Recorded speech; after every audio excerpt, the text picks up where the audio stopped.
예, 비즈니스 애널리틱스 5주차 2강 시작하도록 하겠습니다. 자, 우리 앞에서 인공신경망 기법이 어떤 역사를 통해서 발전해 왔고 어떤 원리를 갖고 있는지, 왜 멀티레이어 퍼셉트론이라고 불리우는지 뭐 이런 내용들을 쭉 살펴봤고요.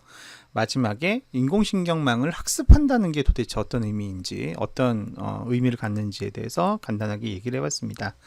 자, 이번 2강에서는 제대로 된 인공신경망의 학습 원리도 배워보고 인공신경망의 다양한 용어들, 기본 개념들도 살펴보고 인공신경망 기법의 그래서 장점과 단점은 무엇인지 이런 것들을 쭉 이론으로 정리를 해보는 시간 갖도록 하겠습니다.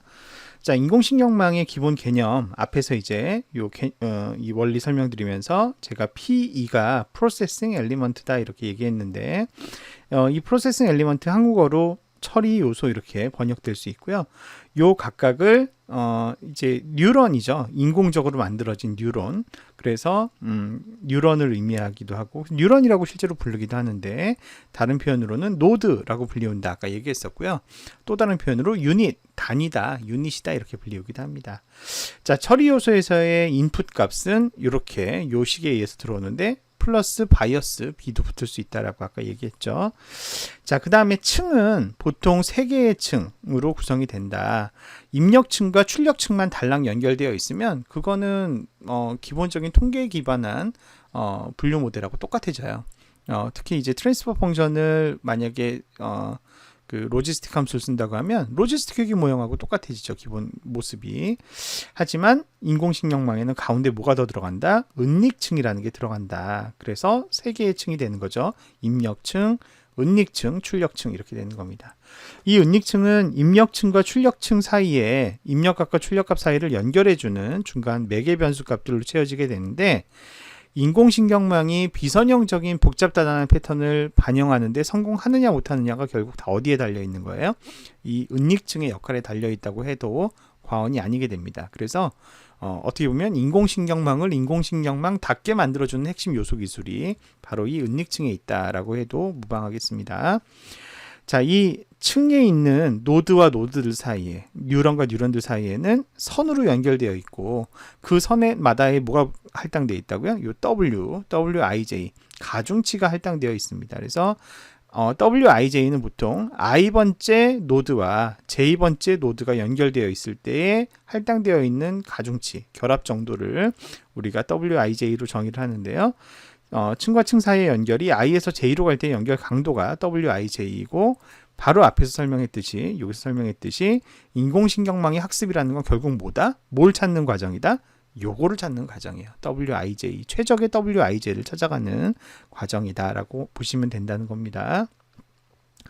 자, 이렇게 해서 이제 입력값이 들어오면 전이 함수 혹은 활성화 함수라고도 불리우는 트랜스퍼 펑션 혹은 액티베이션 펑션으로 불리우는 함수를 통해서 이렇게 산출된 넷 인풋 값이 이제 변환이 되어서 출력 값으로 가게 되는데요.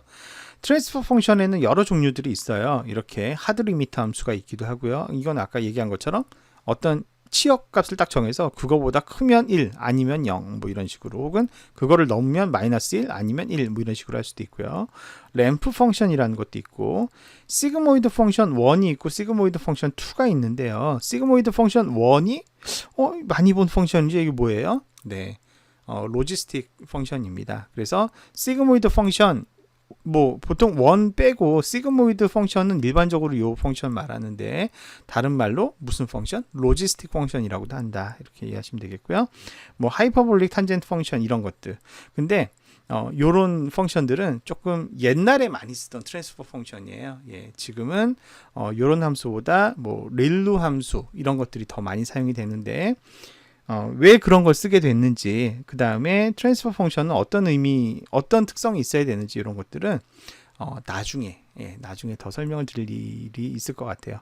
자, 각 함수의 모양을 그린 게 이렇게 생겨 먹었습니다. 이렇게 이 중에서 제일 일반적으로 많이 쓰는 거는 요거예요. 요거 시그모이드 펑션을 초창기에 굉장히 많이 썼습니다. 편리하기도 하고요. 뭐 장점도 있고 해서 초창기 인공신경망은 시그모이드를 많이 썼다. 딥러닝 시대에는 절대로 시그모이드를 쓰지 않아요. 쓸 수도 있지만 쓰면 문제가 생기기 때문에 쓰지 않습니다. 그 얘기는 나중에 또 말씀드리도록 할게요.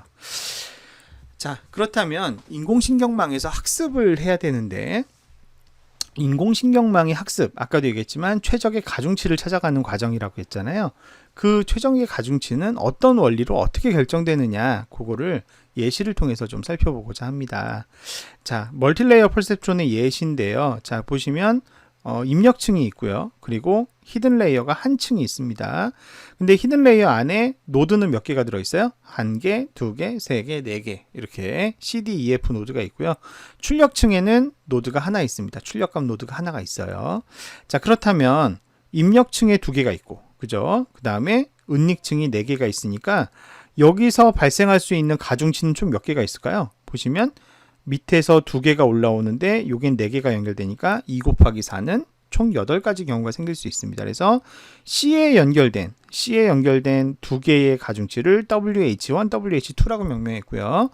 D에 연결된 2개의 가중치, A와 B에 각각 연결된 가중치를 WH3, WH4라고 명명했고요. E는 WH5, WH6, F는 WH7, WH8 이렇게 이제 가중치를 줬어요. 근데 이제 은닉층에서 출력층으로 연결되는, 그죠? 은닉층 노드에서 출력층 노드로 연결되는 가중치도 하나씩 있어야 되겠죠. 이거는 각각 한 줄씩만 연결되면 되니까 총 4개의 경우가 필요할 겁니다. 그래서 WO1부터 WO4까지 이렇게 가중치가 있는 상황입니다. 자, 이 가중치들의 최저값을 지금부터 찾아야 될 텐데 어떻게 찾느냐, 그 원리를 좀 설명을 드려보겠습니다. 자, 다층 퍼셉트론은 아까 얘기한 것처럼 중간에 은닉층이 존재하는 신경망을 말하는데, 가중치는 결국은 입력값이 들어왔을 때 출력값이 결정되는 거. 어떻게 결정돼요? 입력값에다가 히든 레이어에 있는 각각의 가중치들이 곱해지고 그게 다시 거쳐 나와서 결과값이 나오면 거기에 또 다시 여기에 가중치가 곱해져서 출력값이 나오게 되잖아요. 그러니까 이 가중치들의 역할이 뭐예요? 사실은 출력값을 산출하게 하는 핵심 요소들이죠. 이런 가중치들은 아까도 얘기했지만 처음부터 설정된 기본값을 계속 유지하는 게 아니라 전체 신경망이 만족할 만한 목표에 도달할 때까지 계속 변화를 시키게 됩니다. 그래서 가장 잘 설명하는, 예측하고자 하는 값들을 가장 잘 설명하는 형태로 W를 찾아가는 과정이 인공신경망의 뭐다? 학습이다, 이렇게 표현을 했다 그랬죠. 자, 그러려면 어떻게 해야 되냐면 요걸 해야 돼요. 아까도 말씀드렸지만 여기 입력값을 넣어보면 계속해서 이제 가중치 곱해가지고 쭉 위로 올라가 보면 어떤 출력값이 나올 거란 말이에요. 근데 그 출력값은 실제 정답과 비교를 해보면 정답에 비슷한 값일 수도 있고 아니면은 차이가 많이 벌어지는 값일 수도 있겠죠. 만약에 어떤 차이가 발생했다, 그러면 그 차이를 어떻게 해야 되겠어요? 어떻게 해야 돼요? 차이를 최대한 줄이는 방향으로 학습을 해야 되겠죠. 예, 그래서 가중치는 일단은 출력값을 계산을 해봐요. 현재 가중치를 가지고 입력값이 들어왔을 때 출력값이 얼마 나오는지를 먼저 계산해 본 다음에 원래 나왔어야 되는 값 있잖아요. 여기는 목표 출력값이라고 얘기했는데 다른 말로 얘기하면 정답이에요. 정답. 원래 나왔어야 되는 정답. 그 정답과 비교를 해보는 거예요. 그럼 차이가 나겠죠. 그러면 그 차이를 줄이는 방향으로 지속적으로 가중치를 업데이트해야 되는데, 보다 이 방법을 구체적으로 설명한다면 그 알고리즘을 우리가 뭐라고 부르냐, 역전파 알고리즘이라고 불러요. 역전파 알고리즘, 영어로 backpropagation 알고리즘이라고 부릅니다. backpropagation 알고리즘이라고 그래요. 그래서 제가 지난 강의에서 이런 설명 드렸어요. 우리가 논문을 보다 보면 어떤 논문에서는 인공신경망을 ANN이라고 부른다. Artificial Neural Network. 근데 또 어떤 논문에서 보니까 MLP란 말을 써요. 예, 이거 뭐라 그랬어요? 사실상 같은 의미라 그랬죠. ANN과 MLP 같은 거다. 멀티레이어 퍼셉트론의 줄임말이고 이게 그냥 ANN과 별반 차이가 없다, 이렇게 얘기를 했는데, 그런데 또 어떤 논문을 보면 BPN을 나는 적용했다, 이렇게 써요. BPN이 뭐지? 예, BPN은 백프로포게이션 네트워크를 줄여서 BPN이라고 하고요. 이 BPN 역시 사실상 멀티레이어 퍼셉트론 백프로포게이션 네트워크 다 같은 얘기예요. 예. 멀티레이어 퍼셉트론을 학습하는 알고리즘이 백프로포게이션 알고리즘이고요. 그 백프로포게이션으로 학습한 네트워크다 해서 BPN이라고 부르는 거죠.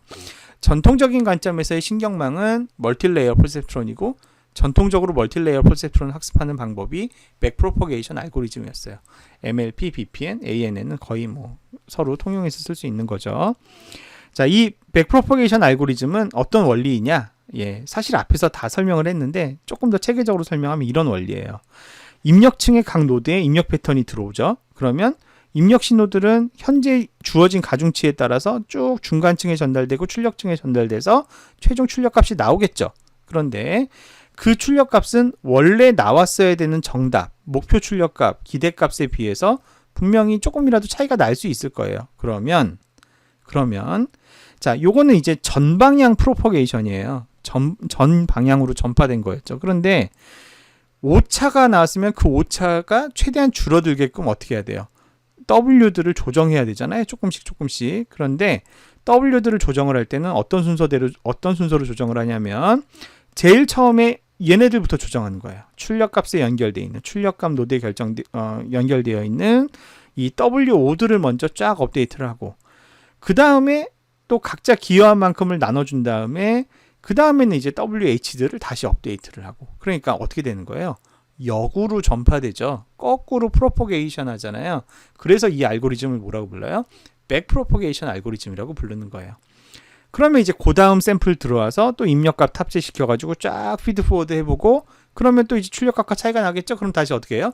또 백프로포게이트 하면서 W들을 싹 업데이트를 하고 이걸 어떻게 하는 거예요? 계속 반복 이렇게 하는 게 예, 우리가 지금 다루고 있는 인공신경망의 원리다 이렇게 이해하시면 되겠습니다. 그게 이제 백프로포게이션 알고리즘의 원리가 되는 거예요. 자, 그래서 좀 더 자세히 설명하면 1단계 초기의 연결 가중치를 결정을 합니다.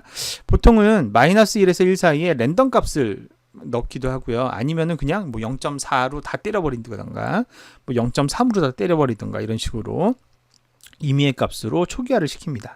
자, 그런 다음에 피드 포워드 전방향으로 쫙 계산을 해요. 입력 변수에다가 입력 샘플을 넣어가지고 출력층에서 어떤 값이 나오는지를 쫙 계산해서 출력값을 계산을 해봐요. 그러면 이 출력값이 원래 나왔어야 되는 값과 분명히 차이가 좀 있을 거 아니에요. 그러면 그 차이를 보정하는 방식으로, 차이를 줄이는 방식으로 먼저 출력층과 은닉층 사이에 있는 연결 가중치들을 쫙 수정을 해줘요.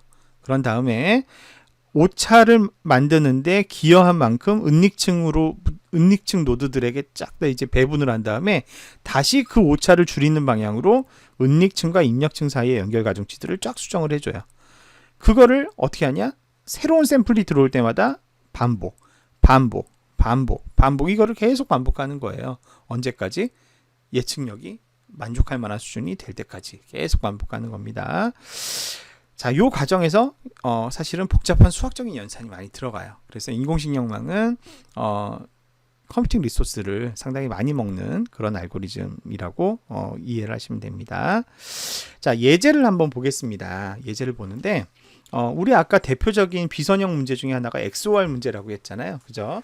XOR 문제는 둘 다 거짓일 때는 거짓, 둘 다 참일 때는 거짓인데 둘 중에 하나만 참일 때만 참인. 예, 그러니까 1, 0일 때 1이고 0일일 때는 1인데 둘 다 0, 0이거나 둘 다 1, 1일 때는 0이 나오는. 요게 이제 XOR 문제라고 했죠. 이거는 선형적인 알고리즘으로는 절대로 풀 수 없는 거라고 했죠. 예. 자, 요거를 이제 풀어볼 건데요. 우리가 이벤트라는 용어가 있고요. 에폭이라는 용어가 있어요. 자, 이거를 만약에 학습을 시키려면 제일 처음에 어떻게 해야 되겠어요? 0, 0 넣어서 0 나오는지 안 나오는지를 보고 0이 안 나왔다 그러면 그 오차만큼을 줄여주기 위해서 W들을 싹 업데이트 해야 되겠죠.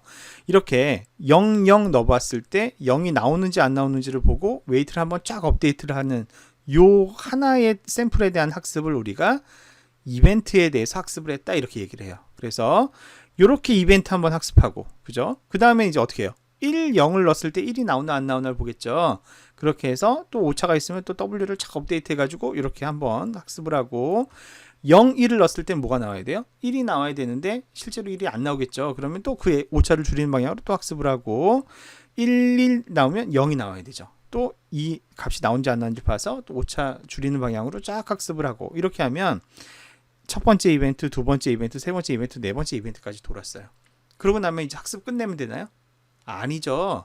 다시 처음을 넣었을 때 00을 넣었을 때 또 0이 나온지 안 나온지 다시 봐야 되죠. 그래서 자 보시면 앞에서 한 번 했지만 끝에까지 다 돌고 나면 다시 처음으로 돌아가야 됩니다. 그래서 우리가 에폭이란 표현이 있고 이벤트란 표현이 있는데, 이벤트는 이 샘플 한 건 한 건에 대한 학습을 이벤트라고 불러요. 하나하나가 이벤트가 되는 거죠. 그런데 그렇게 했더니 처음부터 시작해가지고 마지막에 있는 데이터까지 한 바퀴를 다 돌았어요. 이 한 바퀴를 뭐라고 부르냐면 에폭이라고 불러요. 에폭. 요 차이는 좀 이해를 하시고요. 우리는 이제 이벤트 단위로 볼 텐데, 이 중에서 세 번째 이벤트, 즉 0, 1을 넣었을 때 1이 나오냐 안 나오냐를 보고 W를 업데이트하는 사례를 한번 보여드리도록 하겠습니다. 자, 예를 들어서 0과 1이 입력값으로 들어온다면 목표값은 1이 나와야 돼요. 그죠? 그런데 만약에 연결 가중치가 이렇게 초기화되어 있다고 가정을 해볼게요. 이렇게 원래 인공신경망의 노드에는 뭐가 있어요? 이렇게 서메이션 돼서 들어온 값이 그대로 출력되지 않고 뭘 거쳐요? 그죠? 트랜스퍼 펑션을 거쳐서 가야 되죠. 그리고 아까도 얘기했지만 원래는 이게 지금 W들만 있는데 여기 뭐가 붙을 수 있어요? 바이어스가 붙을 수도 있다 그랬죠. 그래서 시그마 WI XI 플러스 원래 B도 있어야 되는데, 이 플러스 B 편의값 바이어스와 트랜스퍼 펑션은 일단 없다고 가정하는 예제로 보여드리겠습니다. 일단은이 아니고 우리는 그냥 없는 예제로만 일단 보여드리도록 할게요. 편의상 없다고 가정하겠습니다. 자, 그러면 0, 1을 먼저 넣어볼 거예요. 그죠? 0, 1을 넣어보면 어떤 값이 나오지? 해볼 텐데, 자, 0, 1이 들어가면 어떻게 됩니까? 0 곱하기 0.4, 1 곱하기 0.9. 그래서 요거의 출력값은 0.9죠. 원래는 0.9가 이제 트랜스퍼 펑션을 거쳐서 나와야 되는데 없다고 가정했으니까 얘의 출력값은 0.9입니다. 자, 그 다음에 0, 1 하면 어떻게 됩니까? 0 곱하기 0.2, 1 곱하기 0.4니까 이거의 출력값은 0.4가 되겠죠. 이 마찬가지로 0 곱하기 0.1, 1 곱하기 마이너스 0.3, 이 마이너스 0.3이 나갈 거고요. 0 곱하기 0.8, 1 곱하기 마이너스 0.5, 그러니까 여기는 마이너스 0.5가 나가게 되겠죠. 그러면 최종 출력값은 어떻게 됩니까? 최종 출력값은 0.9 곱하기 0.3, 그죠? 0.4 곱하기 0.9, 마이너스 0.3 곱하기 0.6, 마이너스 0.5 곱하기 마이너스 0.8. 그것들이 다 더해져서 출력값이 나오게 되겠죠. 자, 그 산식이 여기 나와 있는 겁니다. 그 산식이 피드 포워드 할 때 쭉 산식이 해서 CDEF에서는 이런 값이 나오게 되고, 그것들이 다시 이제 가중치를 다 곱해서 더해주면 얼마가 나와요? 0.85라고 하는 출력값이 나와요. 자, 0.85라는 출력값이 나왔는데 이거는 정답과 일치합니까? 일치하지 않습니까? 정답은 원래 뭐가 나와야 돼요? 0, 1을 넣으면 1이 나왔어야지 정답이잖아요. 그런데 1에 비슷한 값이 나오긴 했지만 정답은 아니에요. 왜냐하면 얼마만큼 오차가 발생했어요? 0.15만큼의 오차가 발생했죠. 그러니까 출력값이 0.85보다 어떤 방향으로 학습이 돼야 돼요? 작은 방향에, 큰 방향에, 커지는 방향으로 학습을 해야 되겠죠. 그러니까 출력값에 아까 0.3 곱했다면 0.3보다 더 큰 값으로 바꿔야 되고, 그죠? 0.9보다 더 큰 값으로 가야 되고, 얘는 마이너스로 깎아 먹었으니까 더 작은 값으로 가야 되고, 그죠? 마이너스 플러스면 얘도 더 작은 값으로 가서 얘가 큰 값으로 가게끔 보정이 돼야 될 겁니다. 그래서 이런 식으로 되는 겁니다. 자, G에서 발생한 오차가 0.15인데 그 0.15를 만드는 데 있어서 각자 얼마만큼 기여를 했느냐. 지금 이건 이제 그 방향으로 기여한 만큼이 되는 겁니다. 그래서 기존 가중치의 값들을 이렇게 업데이트를 하는 거죠. 이렇게 업데이트를 해서 일단은 1차적으로 한 차례 웨이트들 업데이트를 하고요. 그 다음에 이 0.15라고 하는 오차가 은닉층의 노드에서는 얼마만큼의 오차로 재해석돼야 되느냐, 요거를 이제 각 은닉층에서의 오차를 계산을 해주고, 그 다음에는 그 오차에다가 또 이제 각자 기여한 만큼, 그리고 기존의 가중치 이렇게 곱해서 조금씩 가중치를 바꿔주는 원리입니다. 대략 그렇게 해서 은닉층의 연결 가중치들이 쫙 수정이 된 다음에, 자, 다시 한번 이렇게 수정돼서 업데이트된 가중치에 다시 한번 우리가 0과 2를 넣어본다는 거죠. 0과 2를 넣어서 돌려보면 아까는 0.85가 나와서 0.15만큼의 오차를 발생시켰잖아요. 그런데 다시 한번 그렇게 피드포워드를 해서 쭉 넣어보면 0.85가 아니라 아까보다 당연히 우리가 커지는 방향으로 웨이트를 고쳤기 때문에 0.8916 이렇게 해서 0.0416만큼 오차가 감소한 걸 알 수 있어요. 근데 이거를 이렇게 한 번만 끝낸다? 아니죠. 반복해서 아까도 얘기했지만 0일일 때 1만 넣는 게 아니라 1일일 때 0이 나오게끔 또 웨이트를 학습하고 또 0, 0을 넣었을 때 0이 나오게끔 또 학습을 하고 1, 0을 넣었을 때 1이 나오게 이거를 여러 에포크를 돌리는 거예요. 여러 에포크. 몇 번? 2만 번, 5만 번, 10만 번 이런 식으로 돌려요. 이 에포크를. 그러면 나중에 가면 어떻게 되겠어요? 0, 0 넣으면 바로 0 나오고요. 1, 0 넣으면 1 딱 나오고요. 0, 1 넣으면 1 나오고 1, 1 넣으면 0이 나오게끔 최적의 W가 나중에는 학습이 되어진다는 것이죠. 그게 인공신경망이 적용하는 백프로포게이션 알고리즘이 되는데요. 실제 역전파 알고리즘은 일단 이런 식으로 투박하게 학습하지 않아요. 이건 이제 그냥 예시일 뿐이고요. 원래는 미분을 활용합니다. 미분. 그러니까는 우리가 이제 미분이라는 거를 배우게 되면 언제 이제 가장 오차가 줄어드느냐라는 거를 할 때 미분이 0, 미분 값이 0이 되는 지점이 가장 이제 최적의 오차를 최소화하는 지점이다라는 걸 알 수 있죠. 그래서 그 오차를 최소화하는 최적의 W를 미분을 통해서 근데 이제 요게 W들이 여러 개가 있으니까 실제로는 편미분을 통해서 계산을 하는데 그러다 보니까 이게 전위 함수가 껴있는 상태에서 그 결과값을 미분을 해서 0이 돼야 되잖아요. 그럴 걸 이제 계산을 편리하게 하려면 전위 함수가 미분이 가능한 함수로 설계되어 있어야 되고 또 이게 이제 미분을 했을 때 미분하기 편한 함수여야 돼요. 예. 근데 우리 고등학교 때 미분 배우신 분들 잘 아시겠지만 익스포넨셜 함수가 들어가 있으면 미분하기 좀 편한 장점이 있죠. 그래서 시그모이드 함수가 주로 많이 사용된 이유 중에 하나가 미분하기 편해서 계산이 간단해져서 그래서 시그모이드 함수를 우리가 시그모이드 함수가 아까 얘기한 로지스틱 함수예요. 로지스틱 함수를 전위 함수로 많이 썼다. 근데 이제 문제가 뭐냐면 백프로포게이션은 오차를 앞으로 계속 이렇게 전이를 해가면서 웨이트들을 최적화시켜야 되잖아요. 그런데 이런 형태로 작업을 해보니까 은닉층이 아까 보통 지금 이거는 은닉층이 하나밖에 없었잖아요. 이거를 하나만 두는 게 아니라 2개, 3개, 4개, 5개, 6개 막 도왔더니 어떤 문제가 생겼냐면 오차를 점프하다 보면은 앞쪽에 가면 오차가 거의 0이 되는 거예요. 오차가 사라지는 문제가 발생을 했던 것이죠. 그래서 과학자들이 한 얘기가 기존의 전통적인 신경망에서는 은닉층을 너무 많이 만들어 봐야 효과가 별로 없더라. 왜냐하면 뒤로 가면 오차가 전달이 안 돼. 오차가 사라져 버려. 이렇게 되는 거죠. 그래서 그렇기도 하고 또 뒤에 뭐 다른 또 이유를 말씀드리겠지만 은닉층이 많다고 해서 예측값이 항상 좋아지는 게 아니라는 걸 알게 돼요. 그래서 은닉층은 맥시멈 뭐 2개 혹은 3개. 예. 근데 보통은 하나만 둬도 원하는 소정의 효과는 충분히 얻을 수 있다라는 게 인공신경망, 전통적인 인공신경망을 다루는 사람들의 합의된 결론입니다. 그래서 은닉층은 한 층 혹은 2층 요 정도까지만 우리가 둔다. 요거를 이제 말씀을 드릴 수가 있습니다. 이런 원리는 관심이 있으시면 제가 전에 한번 소개했던 그 기계학습 책에 좀 복잡하게 나와 있어요. 예, 그런 책을 통해서 할 수가 있겠고요. 여러분들 우리는 이제 응용의 관점에서 초점을 두는 거니까 어떤 전반적인 흐름을 이렇게 예시를 통해서 이해하시면 되겠어요. 백프로포게이션 알고리즘의 원리를. 자, 그래서 인공신경망의 학습 절차. 일단 첫 번째는 자료를 수집해야 되는데 인공신경망은 많은 양의 데이터가 필요해요. 많은 양의 데이터가. 예. 그래야지 그 데이터 하나하나를 가지고 이렇게 W들을 최적화해서 할 수 있고 그리고 아까 보셨지만 W들이 엄청나게 많잖아요. 그죠? 추정해야 되는 W들이 어마어마하게 많기 때문에 샘플 수가 적으면 여러분 우리 옛날에 방정식 문제 풀 때 예를 들어서 X를 구하시오. 그러면 관계식 몇 개 있으면 돼요? 하나만 있으면 x 찾을 수 있죠.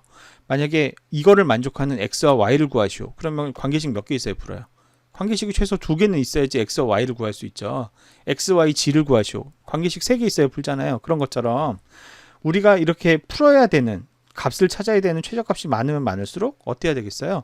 이 관계를 설명할 수 있는 백데이터가 많아야 된단 말이에요. 인공신경망은 아주 충분한 양의 자료가 없으면 제대로 작동되지 않아요. 그래서 그러면 충분하다는 거의 기준이 뭐냐? 정답은 없는데요. 대체로 1000단위의 데이터가 있지 않으면 인공신경망을 넣어서 의미 있는 결과가 잘 안 나옵니다. 보통은 1000단위 최소예요. 그건 최소. 예. 딥러닝 시대에는 뭐 훨씬 더 많은 데이터를 사실은 요구를 합니다. 많은 양의 데이터가 수집이 되어야 되고요. 그렇게 이제 자료가 준비가 되면 우리가 얘기했던 전처리들을 쭉 하죠. 자, 그런데 우리가 지난번에 전처리를 할 때 데이터셋을 구분하는 얘기에 대해서는 설명을 했어요. 전통적으로 기존에 많이 사용이 되었던 일반적인 분류 알고리즘에서는 트레이닝 데이터셋 그리고 밸리데이션 데이터셋 이렇게 두 개로 데이터셋을 나눈다. 8대2 혹은 7대3 이렇게 데이터셋을 나눈다. 왜 그런다 그랬죠? 학습용 데이터셋만 있으면 뭘 확인할 수 없어요. 오버피팅이 됐는지 안 됐는지를 확인할 방법이 없어서 그렇다 그랬죠. 그래서 실제로는 내가 갖고 있는 데이터지만 트레이닝에 써도 되는 데이터지만 없다 손 치고 그 데이터는 없다 손 치고 숨겨놓고선 일부를 나중에 학습이 잘 됐는지 안 됐는지를 검증하는 용도로 쓰는 게 밸리데이션 데이터셋이라고 했습니다. 자, 그런데 인공신경망은 독특하게 데이터셋을 3개로 나눌 것을 권장합니다. 꼭 이래야 되는 건 아니지만 권장해요. 3개로. 자, 3개는 어떻게 되냐면 트레이닝 중간에 테스트가 들어가요. 트레이닝, 테스트, 밸리데이션 이렇게 나눠 달라는 거죠. 데이터셋의 비중은 뭐 예를 들면은 4대 3대 3 이렇게 해도 되고요. 혹은 6대 2대 2 이렇게 해도 돼요. 예. 지난번에는 8대 2 혹은 7대 3이었다면 그 8이나 7을 다시 쪼개는 거예요. 트레이닝과 테스트로. 그래서 4대 3 혹은 6대 2 이렇게 다시 쪼개라는 거죠. 물론 이때도 4나 6에 있는 거, 그 다음에 3이나 2에 있는 게 예를 들면 0으로 레이블링 된 거 절반, 1로 레이블링 된 거 절반 이렇게 절반을 딱 맞추셔야 되고요. 자, 이 테스트 데이터셋은 왜 필요하냐? 자, 그 이유가 있는데요. 자, 제가 옆에 그림을 하나 준비했습니다. 자, 어떤 내가 인공신경망 학습을 한다고 해볼게요. 그러면 트레이닝 데이터셋을 가지고 어떻게 하겠어요? 계속 넣어보면서 웨이트를 트레이닝에 대한 에러가 줄어드는 방향으로 계속 웨이트를 조정해가면서 학습을 하겠죠. 그래서 자, 요 X축을 우리가 학습 시간이라고 해볼게요. 트레이닝을 계속 진행을 하다 보면 어떻게 되느냐. 트레이닝 셋과 테스트 셋의 데이터의 오차가 이렇게 막 감소를 합니다. 감소를 해요. 자, 그런데 자, 여기 보면 트레이닝 데이터셋의 오차가 막 이렇게 남지만 전반적으로 감소되는 방향이 되는 거 이해가 되실 거예요. 그런데 요 밑에 거는 뭐냐면 자, 제가 테스트 데이터셋이라는 것을 따로 띄워놓고 요거는 예를 들면 6 정도 60% 요게 이제 20% 데이터라고 칩시다. 홀드아웃 데이터는 아예 없는 거고요. 여기 밸리데이션 여기 따로 띄워놓은 거고요. 20%. 그런데 자, 요때 학습된 W를 적용해서 테스트 데이터셋에도 신경망을 적용해 보니까 오차가 요만큼인 거예요. 요때 적용한 오차는 요거, 요때 적용한 오차는 요거 이렇게 매핑이 된다고 보시면 됩니다. 그러면 트레이닝 데이터셋을 통해서 모듈형이 점점 학습이 이루어지면 초반에는 테스트 데이터셋에 대한 것도 뭐 가끔씩 들쭉날쭉하긴 합니다만 그래도 이렇게 전반적으로 같이 감소를 해요. 왜냐하면 큰 틀에서 패턴이 만들어지면서 찾아지면서 학습이 올바로 이루어지게 되니까요. 처음에 같이 감소를 해요. 자, 그런데 여기서 더 나가면 무슨 일이 생기느냐. 여기서 더 나가면 요런 일이 생깁니다. 이게 무슨 말이지? 자, 트레이닝 데이터셋의 에러는 어때요? 계속 줄어들죠? 줄어들다 못해 신경망의 망이 충분히 복잡하면 트레이닝 데이터셋의 오차는 0으로까지 만들 수도 있어요. 학습 시간이 길어지면. 왜냐하면 트레이닝 셋을 하나도 안 틀리게끔 복잡하게끔 아무튼 W를 최대한 맞춰가는 거죠. 그러면 에러가 0까지 수렴할 수도 있는데 그러면 어떤 일이 벌어지냐면 어느 순간인가 테스트 데이터셋에 대해서는 갑자기 에러가 이렇게 늘어나는 지점이 생기게 되는 겁니다. 이거는 일반적으로 늘 이렇게 돼요. 왜 그러냐? 뭐가 발생한 거예요? 요 시점 이후부터는 오버피팅이 발생한 거예요. 그러니까 트레이닝 데이터셋을 너무 잘 맞추려다 보니까 학습하면 안 되는 그런 아웃라이어 같은 패턴들을 너무 세게 학습을 하게 되는 거죠. 그러면 트레이닝 데이터셋에 대해서는 여전히 에러가 줄지만 일반성을 상실하기 때문에 이런 테스트 데이터셋, 모르는 데이터셋에 대해서는 오히려 에러가 늘어날 수도 있는 거죠.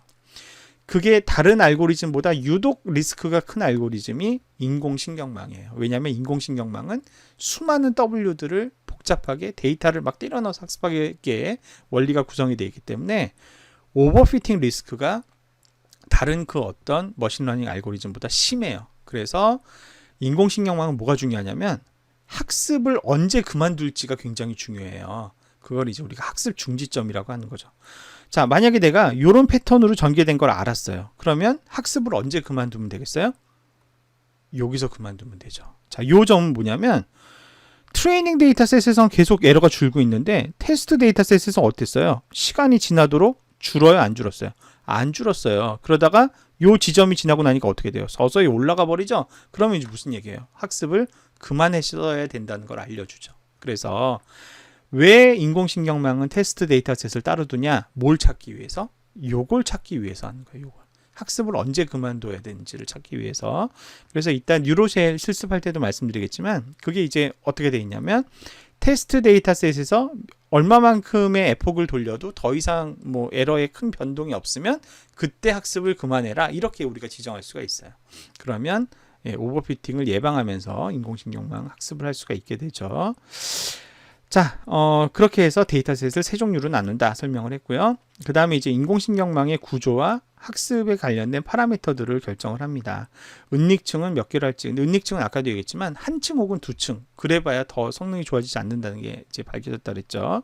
그 다음에 은닉층 안에 또 은닉층의 노드의 개수를 몇 개로 할 거냐, 요거는 이따 뉴로쉘 실습을 하면서 그때 좀 더 자세히 설명드릴 거고, 학습률, 학습률이라고 하는 거는 이런 개념이에요.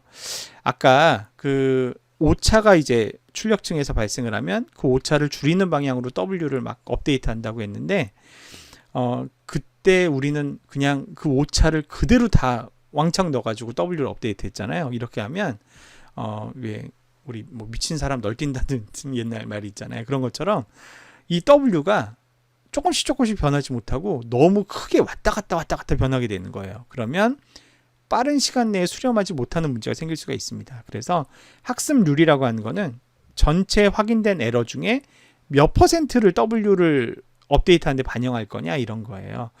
정답이 있는 건 아니지만 보통 10% 정도를 설정합니다. 0.1 정도를. 그게 이제 학습률의 개념이고, 학습 중지점 아까 얘기한 대로 테스트 데이터셋에 어느 정도 개선이 없으면 그때 학습을 중지할 거냐 이런 것들도 다 설계를 해야 되는 그런 거죠. 만약에 나는 데이터셋이 3개로 안 나눌 거다, 나는 그냥 뭐 8대2, 7대3 이렇게 2개로만 나눠져 있다 그러면 학습 중지점을 거의 뭐 신봉사가 이렇게 코끼리 다리 만지듯이 감으로 대충 잘라야 돼요. 뭐 대충 한 2만 에포크 돌리고 그만둘게 뭐 이런 식으로. 가급적이면 데이터셋을 3개를 두어서 테스트 데이터셋의 기준으로 학습 중지점을 찾으시는 게 좋죠. 이런 것들을 다 결정을 하는 게 3단계고요. 마지막 4단계 학습 결과 나오면 그거 이제 검증하고 해석하는 게 마지막 4단계가 되는 겁니다. 인공신경망의 학습 절차는 이따 또 그 실습을 통해서 다시 한번 되짚어 볼 수가 있을 것 같습니다. 자, 인공신경망의 장단점 마지막으로 살펴보겠습니다. 인공신경망의 장점은 누가 뭐라고 해도 비선형 패턴의 학습이 가능한 최초의 모델이라는 거예요. 그러다 보니까 뭐가 좋겠습니까? 맞습니다. 정확도가 좋아요. 상대적으로 예측 정확도가 많이 높아지는데, 여기서 많이라는 게 뭐 10%, 20%는 아니에요. 보통 일반적으로 한 4에서 5%? 근데 예를 들어서 부도 예측이다. 부도를 기업이 부도 날지 안 날지를 4%, 5% 정확하게 맞추면 금융기관이 추가적으로 벌 수 있는 돈의 규모는 굉장히 천문학적일 수도 있어요. 그래서 그 예측 정확도를 높이는 게 굉장히 중요한데, 예를 들면 최근 2015년에 발표된 논문의 예시인데요. 이 사람은 고객이 이탈할지 안 할지를 예측을 해봤어요. 다양한 머신러닝 기법으로 로지스틱 회귀 분석으로도 해보고 신경망으로도 해봤는데 무려 성과 차이가 몇 프로예요? 대충 한 7% 정도 나죠. 이런 식으로 성과의 개선이 생겨요. 왜? 비선형 패턴을 학습할 수 있기 때문에. 자, 그리고 또 신경망의 또 다른 장점은 데이터로 이제 막 학습을 했어요. 그러면 시간이 지나면 새로운 데이터가 나오잖아요. 그랬을 때 맨 땅에서 다시 학습을 할 필요는 없어요. 기존에 내가 갖고 있던 데이터로 학습한 W들이 있잖아요. 그죠? 그 W들을 일단은 시작점으로 해서 다시 새로운 데이터로 그 W들을 조금만 조율을 할 수도 있는 거죠. 그죠? 그래서 기존에 학습되었던 W들을 재활용 가능하다는 게 새로운 데이터가 추가돼도 그게 이제 인공신경망의 장점 중에 하나예요. 최근 딥러닝에서도 딥러닝이 인공신경망과 원리상 똑같다 그랬잖아요. 전이학습이라는 개념이 있는데 이 전이학습이 비슷한 개념이에요. 그래서 사전에 미리 학습해 놓은 그런 W들을 다른 도메인의 학습에서 재활용하는 그런 기법, 전이학습인데 이게 이제 이 특징과 관련되어 있다 이렇게 이해하시면 되겠습니다. 그래서 이제 신경망 학습을 할 때 많이 물어봐요. 소프트웨어들이 너 예전에 학습했던 거 그거 불러다 계속 쓸래? 이걸 이제 많이 물어보는데 그게 이런 특징을 갖고 있기 때문이다 이렇게 이해하시면 됩니다. 장점은 두 개인데 이게 다예요. 자, 그 다음부터는 어마어마하게 많은 단점들이 있습니다. 인공신경망은 단점이 되게 많습니다. 첫 번째, 아까는 이미 얘기했어요. 인공신경망은 최소 1000단위의 데이터가 있어야 돼요. 1000건 이상의 단위의 데이터. 많은 양의 학습 데이터가 있어야 의미 있게 작동돼요. 그러니까 빅데이터 시대에 적합한 알고리즘이 맞아요. 인공신경망은. 데이터가 부족하면 실력을 발휘하지 못합니다. 적은 양의 데이터일 때 실력을 발휘하는 알고리즘은 따로 있어요. 그건 이제 나중에 우리가 다른 수업을 통해서 배우게 될 거예요. 두 번째, 오버피팅의 위험성이 현존하는 머신러닝 알고리즘 중에 제일 높다고 보시면 됩니다.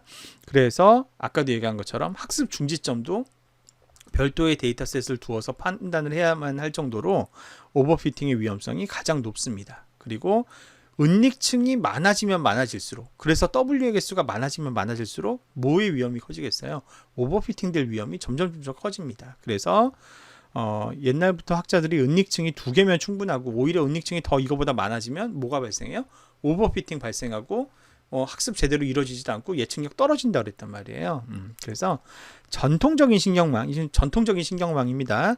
전통적인 신경망은 은닉층이 2개면 충분하다. 2 이상 되면 안 되고 은닉층은 웬만하면 하나만 해라 라는 게 전통적인 신경망의 철학이었습니다. 자, 그런데 딥러닝 시대가 되면 이게 깨져요. 나중에 설명드릴게요. 딥러닝은 은닉층을 막 10개, 20개, 100개도 둡니다. 네. 요게 이제 다르게 전개됩니다. 딥러닝에 가면. 모델러가 직관적으로 값을 설정해야 될 파라미터가 많다는 것도 인공신경망의 엄청난 단점이에요. 아까도 얘기했지만 은닉층을 몇 개로 둘지, 그 안에다가 노드는 몇 개로 둘지, 그 다음에 전이함수는 뭐 시그모이드를 쓸지, 뭐 하드 리미터를 쓸지, 학습률은 0.1로 할지 0.2로 할지, 뭐 이거 말고 또 있다 뭐 모멘텀률 이런 것도 나와요. 학습은 언제 중지를 시킬지 이거를 일일이 다 선택해야 돼요. 초기 가중치는 얼마로 할지 다 일일이 설정해야 돼요. 모델러가 정답이 없는데 그냥 느낌으로 경험으로 대충 정해야 되는 그런 파라미터 값들이 너무 많다. 그리고 학습에 굉장히 많은 컴퓨팅 자원을 필요로 해요. 학습이 다 끝나고 나면 연산은 간단하죠. W들이 도출이 다 되고 나면 그 다음에 적용하는 거는 피드포워드 하는 건 너무 쉬워요. 아주 간단한 그냥 곱하기와 더하기만 여러 번 하면 되잖아요. 왜 간단한데 그 최적의 W를 찾아가는 과정에서 아까 보셨지만 뭘 해야 된다고요? 미분을 해야 돼요. 미분.